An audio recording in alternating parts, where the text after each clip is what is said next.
Where you just get 5, where you get 5 tails. So this is just going to be, this is going to be equal to 1 out of the 32.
So consider this differential equation dy dx equals to 1 by x.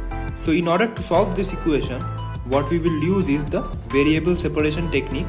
Dy equals to 1 by x times dx. Now if I integrate on both sides, what I will end up getting is y equals to ln x plus c, where c is the arbitrary constant.